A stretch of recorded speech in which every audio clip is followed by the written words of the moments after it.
আজ আবারও চলে গেলাম মেলাতে। মেলা শেষ হতে আর মাত্র একদিন বাকি। প্রথম যেদিন মেলা এসেছিলাম সেদিন দোকানপাটগুলো ঠিকঠাক বসেছিল না, তাই পুরো মেলাটা না ঘুরেই চলে যেতে হয়েছিল আমাদের।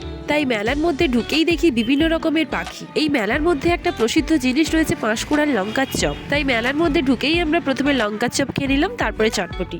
তারপর আমরা গান্ধী মণ্ডপের মধ্যে প্রবেশ করলাম। মেলার মধ্যে এবছর একটা নতুন জিনিস দেখতে পেলাম। এই যে ভোলানাথ চক্ষু হাসপাতাল থেকে বিশেষ সুবিধা, বিনামূল্যে চক্ষু পরীক্ষার জন্য ব্যবস্থা রয়েছে।